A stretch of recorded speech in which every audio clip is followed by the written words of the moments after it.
नमस्कार दोस्तों, आज मैं आपको चैत्र कृष्ण गणेश चतुर्थी व्रत की 5 कहानी सुनाने जा रही हूँ। प्रेम से बोलिए गणेश भगवान की जय हो, चौथ माता की जय हो। पार्वती जी ने पूछा, हे गणेश जी, चैत्र कृष्ण चतुर्थी को गणेश जी की पूजा कैसे करनी चाहिए? इस दिन भोजन क्या करना चाहिए? चैत मास के गणपति देवता का क्या नाम है? उनके पूजन आदि का क्या विधान है? सो आप मुझसे कहिए। गणेश भगवान ने कहा, हे महादेवी, चैत कृष्ण चतुर्थी के दिन विकट नामक गणेश जी की पूजा करनी चाहिए। दिन भर व्रत रहकर रात्रि में खडोपचार से पूजन करना चाहिए। ब्राह्मण भोजन के बाद स्वयं व्रती को इस दिन पंचगव, गौ का गोबर, मूत्र, दूध, दही, घी पी कर के रहना चाहिए। यह व्रत संकट नाशक है। इस दिन शुद्ध घी के साथ बिजौरे नींबू का हवन करने से 5 स्त्रियां भी पुत्रवती होती हैं। हे शैलपुत्री, इसका इतिहास बहुत विचित्र है। मैं उसे कह रहा हूँ। इसके स्मरण मात्र से ही मनुष्य को सिद्धि मिलती है। प्राचीन काल में सतयुग में मकरध्वज नामक एक राजा हुए। वे प्रजा पालक के प्रेमी थे। उनके राज्य में कोई निर्धन नहीं था। चारों वर्ण, ब्राह्मण, क्षत्रिय, वैश्य, शूद्र अपने अपने धर्मों का पालन करते थे। प्रजा को चोर डाकू आदि का भय नहीं था। प्रजा स्वस्थ रहती थी। सभी लोग उदार, सुंदर, बुद्धिमान, दानी और धार्मिक थे। इतना सुंदर राज शासन होते हुए भी राजा को पुत्र की प्राप्ति नहीं हुई। तत्पश्चात महर्षि यज्ञ बलभय की कृपा से उन्हें कालांतर में एक पुत्र की प्राप्ति हुई। राजा राज्य का भार अपने मंत्री धर्मपाल को सौंपकर विविध प्रकार के खेल खिलौने से अपने राजकुमार का पालन पोषण करने लगा। राज्य शासन हाथ में आ जाने के कारण मंत्री धर्मपाल धन्य धान्य द्वारा समृद्ध हो गए। मंत्री महोदय को एक से एक बढ़कर 5 पुत्र हुए। मंत्री पुत्रों का धूमधाम के साथ विवाह हुआ और वे सब धन का उपयोग करने लगे। मंत्री के सबसे छोटे लड़के की बहू अत्यंत धर्मपरायण थी। चैत्र कृष्ण चतुर्थी आने पर उसने भक्ति पूर्वक गणेश भगवान का पूजन किया। उसका पूजन और व्रत देखकर उसकी सास कहने लगी, अरे क्या तंत्र मंत्र द्वारा मेरे पुत्र को बस में करने का उपाय कर रही है? बार बार सास द्वारा निषेध किए जाने पर भी जब बहू ने न माना तो सास ने कहा, अरे दुष्ट, तू मेरी बात नहीं मान रही है। मैं पीट कर तुझे ठीक कर दूंगी। मुझे यह सब तांत्रिक अभिचार पसंद नहीं है। इसके उत्तर में बहू ने कहा, हे सास जी, मैं संकट नाशन गणेश जी का व्रत कर रही हूँ। यह व्रत अत्यंत फलदायक होता है। अपनी पतोह का बात सुनकर उसने अपने पुत्र से कहा कि हे पुत्र, तुम्हारी बहू जादू टोने पर उतारू हो गई है। मेरे कई बार मना करने पर भी वह दुष्ट नहीं मान रही है। इस दुष्ट को मार पीट कर ठीक कर दो। मैं गणेश को नहीं जानती, यह कौन है और इनका व्रत कैसा होता है। हम लोग तो राजकुल के मनुष्य हैं, फिर हम लोगों के किस विपत्ति को यह नष्ट करेंगे। माता की प्रेरणा से उसने बहू को मारा पीटा। इतनी पीड़ा सहकर भी उसने व्रत किया। पूजा के उपरांत वह गणेश भगवान का स्मरण करती हुई उसने प्रार्थना करने लगी, हे गणेश जी, आप हमारे सास ससुर को किसी प्रकार का कष्ट नहीं दीजिए। हे गणेश्वर, जिससे उनके मन में आपके प्रति भक्ति भाव जागृत हो। भगवान गणेश जी ने सबके देखते ही देखते राजकुमार का अपहरण करके मंत्री धर्मपाल के महल में उसे छिपाकर रख दिया। बाद में उसके वस्त्र आभूषण आदि उतार कर राजमहल में फेंक दिया और स्वयं अंतर ध्यान हो गए। इधर राजा ने अपने पुत्र को शीघ्रता से पुकारा, परंतु कोई प्रत्युत्तर न मिला। फिर उन्होंने मंत्री के महल में जाकर पूछा कि मेरा राजकुमार कहाँ चला गया? महल में उसके सभी वस्त्र आभूषण तो हैं, लेकिन राजकुमार कहाँ चला गया है? किसने ऐसा निंदनीय कार्य किया है? हाय, मेरा राजकुमार कहाँ चला गया? राजा की बात सुनकर मंत्री ने उत्तर दिया, हे राजन, आपका चंचल पुत्र कहाँ जा सकता है, इसका पता मुझे नहीं है। मैं अभी गांव, नगर, बाग बगीचे आदि सभी जगहों में खोज करता हूँ। इसके बाद राजा अपने सभी नौकरों, सेवकों आदि से कहने लगे, हे अंगरक्षकों, मंत्रियों, मेरे पुत्र का पता शीघ्र ही लगाओ। राजा का आदेश पाकर दूत लोग सभी स्थानों में खोज करने लगे। जब कहीं भी पता न लगा तो आकर राजा से डरते डरते निवेदन किया कि महाराज, अपहरणकर्ता का कहीं सुराग न मिला। राजकुमार को आते जाते किसी ने नहीं देखा। उनकी बातों को सुनकर राजा ने मंत्री को बुलवाया। मंत्री से राजा पूछा कि मेरा राजकुमार कहाँ है? हे धर्मपाल, मुझसे साफ साफ बता दे कि राजकुमार कहाँ गया है। उसके वस्त्राभूषण तो दिखाई पड़ रहे हैं, केवल वही नहीं है। अरे नीच, मैं तुम्हारा वध कर डालूंगा, तेरा कुल को नष्ट कर दूंगा, इसमें जरा भी संदेह नहीं है। राजा द्वारा डांट पड़ने पर मंत्री चकित हो गया। मंत्री ने सिर झुकाकर कहा कि हे भूपाल, मैं पता लगाता हूँ। इस नगर में बालक अपहरणकर्ताओं का कोई गिरोह नहीं है और न तो दूत, डाकू आदि रहते हैं। फिर भी हे प्रभु, पता नहीं किसने ऐसा नीच कर्म किया और न जाने वह कहाँ भाग गया। धर्मपाल ने आकर महल में अपने पत्नी और पुत्रों से पूछा। अपनी सभी बहुओं को बुलाकर भी मंत्री ने पूछा कि यह अधर्म किसने किया है। यदि राजकुमार का पता नहीं लगा तो राजा मुझ अभागे के वंश का विनाश कर देगा।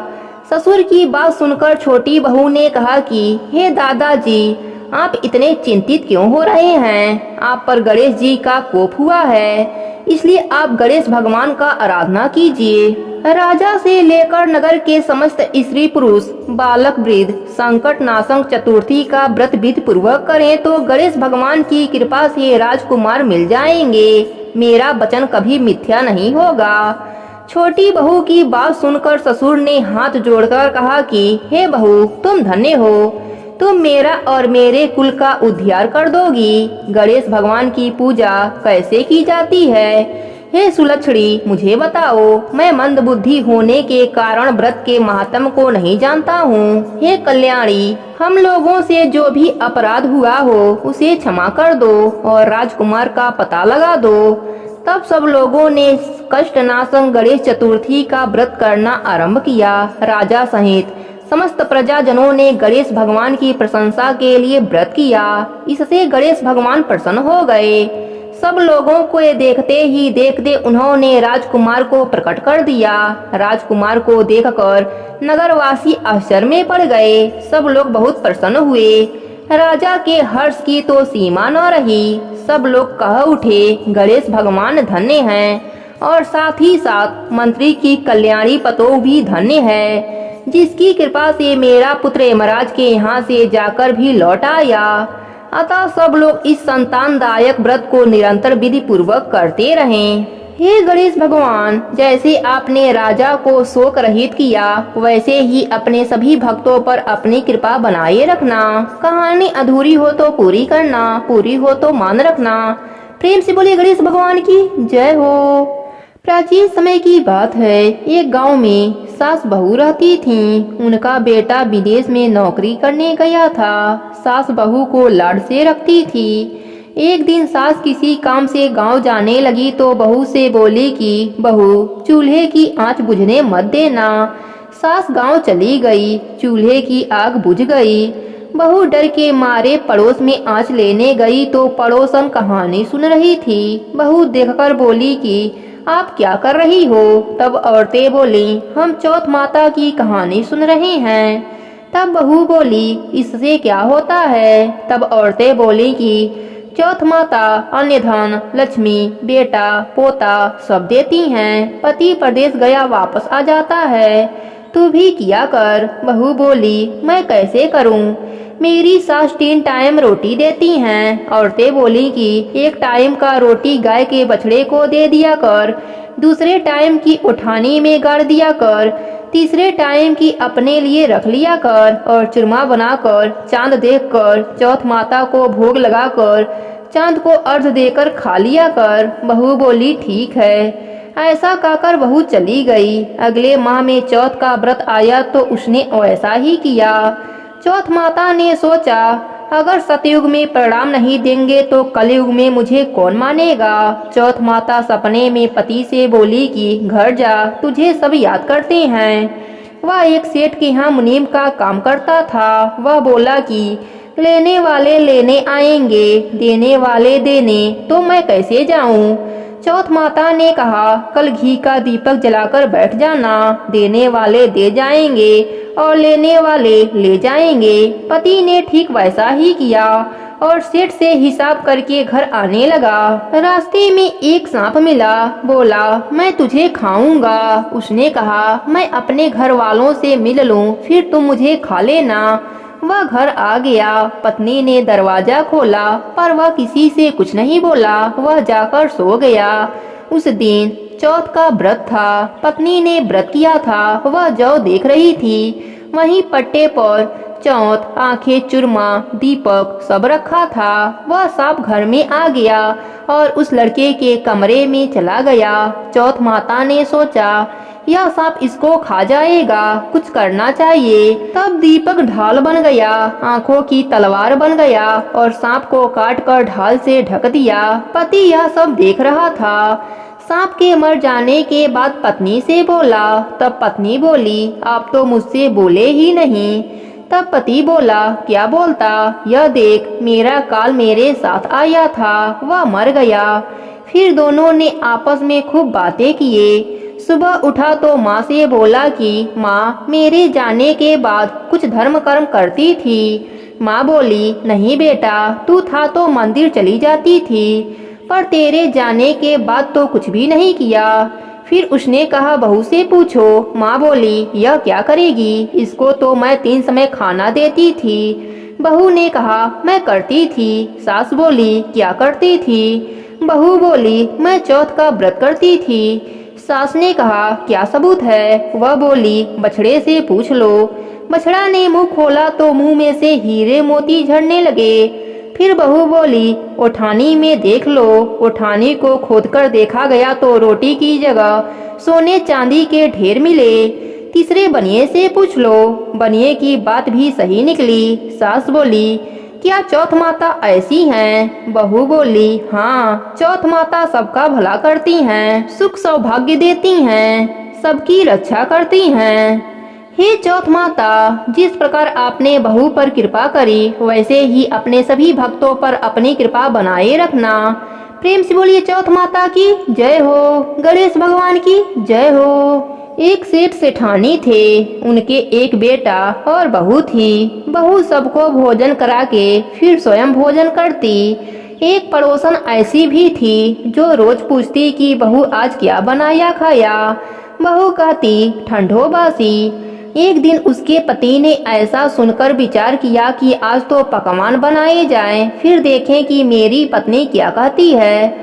उसने तरह तरह के पकवान बनवाए और घर के सभी लोगों ने एक साथ मिलकर भोजन किया। आज भी पड़ोसन ने पूछा तो बहू ने कहा, ठंडो बासी। सेठ के लड़के ने सोचा, हो ना हो कोई बात अवश्य है जिससे कि मेरी पत्नी ऐसी बात करती है। उसने पत्नी से पूछा, तुम रोज ठंडो बासी खाया ऐसा क्यों कहती हो, जबकि हम सब ने एक साथ बैठकर कई तरह के पकवान खाए। उसकी पत्नी बोली, आपने जो खाया वह बाप बूढ़ों की कमाई है। जिस दिन आप कमाकर लाओगे उस दिन मैं समझूंगी कि ताजा भोजन कर रही हूँ। अब एक दिन लड़के ने माँ से कहा, मैं बड़े शहर में कमाने जा रहा हूँ। माँ बोली, बेटा, अपने पास इतना धन है कि खाया नहीं खुटेगा। माँ के मना करने पर भी बेटे ने स्वयं कमाने का दृढ़ निश्चय कर लिया और जाते समय पत्नी से कहा, मैं जब तक कमाकर बहुत सा धन लेकर न आऊं, तुम चूल्हे की आग बुझने मत देना। एक दिन चूल्हे की आग बुझ गई तो वह मन ही मन घबराने लगी, कहीं मेरे पति पर संकट तो न आन पड़ा। पत्नी जल्दी से पड़ोस में से आंच लेकर चूल्हे में रख दूं, ऐसा विचार करके पड़ोस में गई। वहाँ पड़ोसन ने कहा, थोड़ी देर में आकर ले जाना। बहू ने पड़ोसन से पूछा, आप यह व्रत क्यों करती हैं, इससे क्या मिलता है। पड़ोसन ने कहा, चौथ माता के इस व्रत को करने से अन्य लक्ष्मी मिले और सभी मनोकामना पूरी हो जाती है। अब बहू भी चौथ माता का व्रत करने लगी। दीवार पर चौथ माता बनाई। उस दिन घी गुड़ का चूरमा बनाकर रात्रि को चंद्रमा को अर्घ देकर भोजन करती। ऐसा करते करते बहुत दिन हो गए। चौथ माता ने उस बहू के पति को सपना दिया कि साहूकार का बेटा, तू जागे कि सोवे, तेरी पत्नी तुझे बहुत याद करती है, घर जाकर उसकी चिंता मिटा। तू दुकान खोलकर कक्कू केसर का पलगा बना के बैठ जाना, आज तेरा हिसाब किताब चुकता हो जाएगा। अब तो चौथ माता ने जैसा कहा था वैसा ही हुआ। उसने घर जाने की तैयारी कर ली और गाड़ी भर के धन दौलत लेकर चल दिया। रास्ते में एक बड़ा सा काला नाग फन फैलाए बैठ गया और कहने लगा, आज मैं तुझे डसूंगा, छोड़ूंगा नहीं। आज तेरी आयु पूरी हो गई है। सेठ के लड़के ने कहा, आज चौथ माता ने मुझे सपना दिया तो मैं पत्नी से मिलने घर जा रहा हूँ। वहाँ मेरी पत्नी बहुत चिंता कर रही है, मैं उससे मिलकर जरूर आऊँगा, तब तुम मुझे डस लेना। नाग ने कहा, तुम शपथ पूर्वक कहकर जाओ तो मैं तुझे जाने दूंगा, परंतु लौट कर नहीं आए तो तुम्हारे घर आकर मैं तुझे डस लूंगा। इस प्रकार सर्प को वचन देकर वह घर पहुंचा। वहां सभी से हंसी खुशी से मिला और भोजन करने उदास होकर बैठ गया। उसकी पत्नी उदास होने का कारण पूछा तो पति ने काले नाग वाली बात बताते हुए कहा कि यदि मैं उसके पास नहीं जाऊंगा तो वह घर आकर मुझे डस लेगा। पत्नी बहुत चतुर थी। उसने कहा कि आप घबराओ मत, लेट जाओ, मैं एक उपाय करती हूँ। पत्नी ने कमरे की 7 पेढ़ी धोई। पहली पेढ़ी पर रेत, दूसरी पर इत्र, तीसरी पर गुलाल फूल, चौथी पर कक्कू केसर, 5वीं पर लड्डू पेड़ा, 6वीं पर गादी गलीचा और 7वीं पेढ़ी पर दूध का कटोरा भरकर रख दिया। इस प्रकार वह 7 ही पेढ़ी सजाकर बैठ गई। आधी रात होते ही नाग आकर पेढ़ी चढ़ने लगा।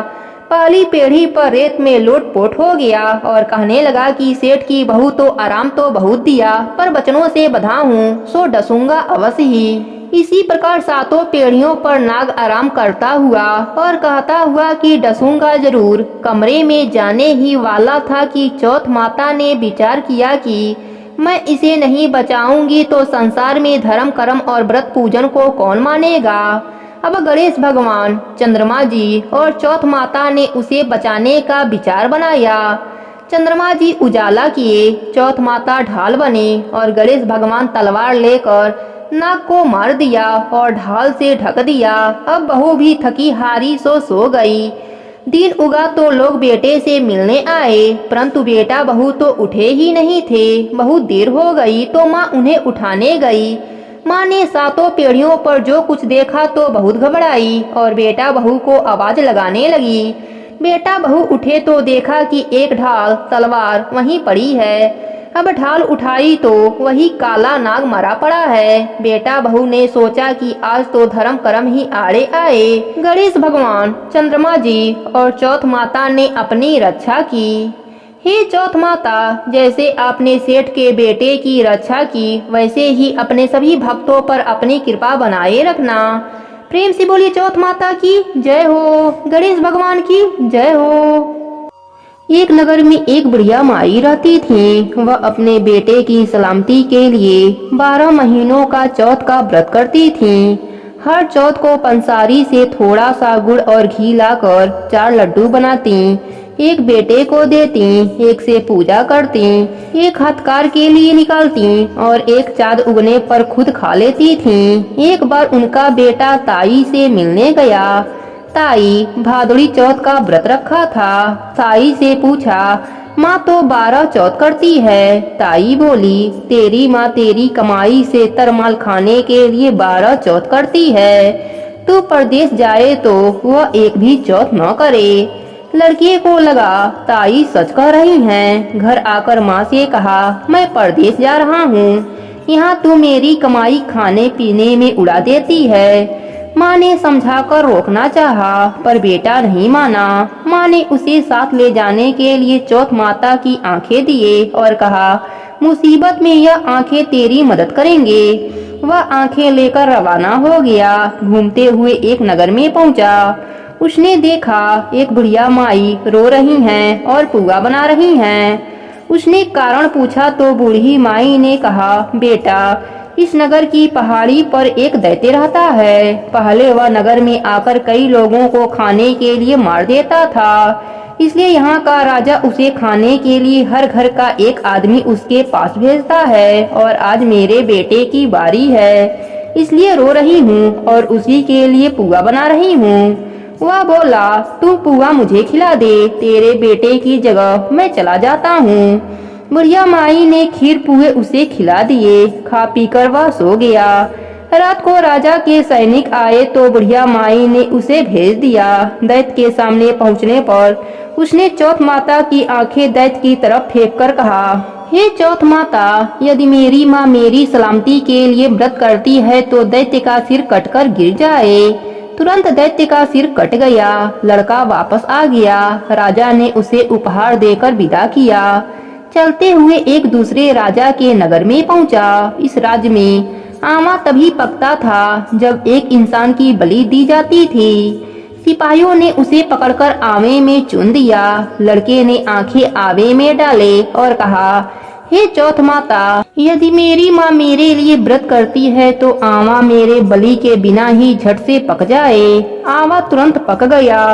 आमे में से मिट्टी की जगह सोने चांदी के बर्तन निकले। अंदर से लड़का बोला, बर्तन धीरे धीरे निकालना, मुझे लग जाएगी। राजा ने उसे निकलवाया और पूछा, इस आमे से तुम बच कैसे गए? लड़के ने बताया कि उसकी माँ चौथ माता का व्रत करती है। व्रत के कारण ही वह बच पाया है। राजा को विश्वास नहीं हुआ। उसने एक चांदी की सुराही मंगवाई और कहा कि सुराही की नली से निकलकर दिखाओ, तभी मुझे विश्वास होगा। लड़के ने चौथ माता को याद करके आंखें सुराही में डाले और कहा, मैं भौरा बनूं, सुराही से निकलो। लड़का भौरा बनकर सुराही से निकल गया। राजा खुश होकर राजकुमारी की शादी उसके साथ करवा दी और सभी लोगों को चौथ माता का व्रत करने को कहा। उसे माँ की याद आई। उसने राजा के पास जाकर खुद के नगर जाने की इच्छा जाहिर की। राजा ने रथ, घोड़ा, हाथी और खूब सारा दान दहेज देकर उसे विदा किया। चौथ के दिन अपने नगर पहुंचा। वह अकेला पंसारी के यहाँ माँ का इंतजार करने लगा। सोचा, चौथ का दिन है तो माँ यहाँ जरूर आएंगी। थोड़ी देर बाद लकड़ी टेकती हुई माँ आती दिखी। उसकी माँ की आंखों में जाले आने के कारण दिखना कम हो गया था। लड़के ने जानबूझकर अपना पैर लकड़ी में लगा दिया। कहने लगा, बलरे पूत काटी, मेरे पैर में लगा दी। माँ ने उसे नहीं पहचाना। कहने लगी, भैया, मुझे चाहे कितनी गाली निकालो पर मेरे बेटे को कुछ मत कहना। बेटा माँ के चरणों में गिर पड़ा। कहा, माँ, मैं तेरा ही बेटा हूँ, मुझे माफ कर दो। माँ ने उसे गले से लगा लिया। नगर के लोगों ने विश्वास नहीं किया कि वह उसी का बेटा है। बुढ़िया माई ने चौथ माता को याद करके कहा, हे चौथ माता, यदि मैं अपने बेटे के लिए व्रत करती हूँ तो मेरे स्तन में दूध भर जाए और उसकी धार मेरे बेटे के मुंह में गिरे। माँ के स्तन से दूध की धार निकलकर बेटे के मुंह में गिरने लगी। लोग चौथ माता की जयकारा करने लगे। उस नगर के सभी लोग चौथ माता का व्रत करने लगे। हे चौथ माता, जैसे आपने बुढ़िया माई पर कृपा करी वैसे ही अपने सभी भक्तों पर अपनी कृपा बना के रखना। कहानी अधूरी हो तो पूरी करना, पूरी हो तो मान रखना। प्रेम से बोली चौथ माता की जय हो, गणेश भगवान की जय हो। बहुत समय पहले की बात है। एक गांव में एक भाई बहन रहते थे। भाई बहुत गरीब था पर उसकी बहन पैसे वाली थी। जब बहन के ननद का विवाह था तब बहन ने न अपने भाई को विवाह में आने का निमंत्रण दिया और न ही कोई चिट्ठी भेजी। भाई को बाहर वाले से पता चला कि उसकी बहन के ननद का विवाह है। भाई ने गांव वालों को बताया। तब गांव वालों ने अपने घर से चुनरी, बिछिया और साड़ी जैसा जिनसे बन पड़ा कन्या के लिए दिया। भाई सारा सामान लेकर बहन के गांव पहुंचा। बहन के घर जाने पर बहन की देवरानी बोली, भाभी जी, आपके भाई आए हैं। बहन ने पूछा, कैसे आए हैं और क्या पहना है? देवरानी ने कहा, पैदल आए हैं, फटी पगड़ी फटी धोती पहने हैं। बहन बोली, मेरे ससुर हवेली के सामने दुकान में बैठे हैं, मुझे शर्म आती है।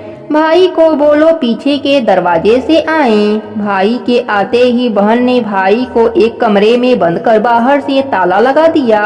एक तरफ लड़की का विवाह हो रहा था, गाजे बाजे बज रहे थे, अतिथियों को भोजन कराया जा रहा था और दूसरी तरफ भाई को पानी तक पूछने वाला नहीं था। भांजे की बहू को दया आई और उसने दरवाजा खोल दिया। दरवाजा खुलते ही भाई वहां से भागा। 2 दिनों से भूख प्यास के कारण उसे चक्कर आने लगे। रास्ते में गणेश जी का मंदिर था, वहां जाकर गिर गया। रोते रोते गणेश भगवान को अपनी व्यथा सुनाई और बोला, आज मेरी गरीबी के कारण से मेरी सगी बहन ने मुझे धिक्कार दिया। घर जाने पर मेरी पत्नी जब पूछेगी कि विवाह से क्या मिठाई लेकर आए हैं तो मैं क्या जवाब दूंगा। गणेश भगवान को उस पर दया आ गई और वह बोले, मेरे बगीचे से ककड़ी और तरबूज तोड़कर ले जा। भाई ने ककड़ी तोड़कर झोला भर लिया और अपने घर गया। घर जाते ही बच्चों ने पूछा, पिताजी, बुआ के यहाँ से हम लोगों के लिए क्या लाए हैं। झोला खोलते ही छोटे तरबूज सोने के गेंद में बदल गए। बाकी के तरबूजे काटे तो उनमें से हीरे मोती निकले। पत्नी बोली, आप बहन के घर से इतना कुछ क्यों लाए? आपकी बहन ने हम लोगों को बहुत ज्यादा दे दिया है। भाई ने कुछ जवाब नहीं दिया। गणेश भगवान की कृपा से उनके दिन बदल गए। भाई का काम धंधा जोरों से चलने लगा। धीरे धीरे गहने बने, रहने के लिए मकान बन गया। पत्नी बोली, ननद जी को बुला कर लाओ। भाई नए कपड़े नए जूते पहनकर रथ में बैठकर बहन को लेने गया। देवरानी बोली, भाभी जी, आपकी भाई आए हैं। बहन ने पूछा, कैसे आए हैं और क्या पहना है? देवरानी बोली, रथ में बैठकर खूब ठाट बाट से आए हैं। बहन बोली, मेरे भाई को बोलो कि हवेली के सामने से आए, मेरे ससुर देवर जेठ देखेंगे। भाई का बहन ने खूब स्वागत किया। भाई बोला, मैं तुम्हें लेने आया हूँ। बहन बोली, मुझे भी बहुत दिन हो गए हैं, चलो मैं चलती हूँ। भाई बहन को लेकर अपने घर आया।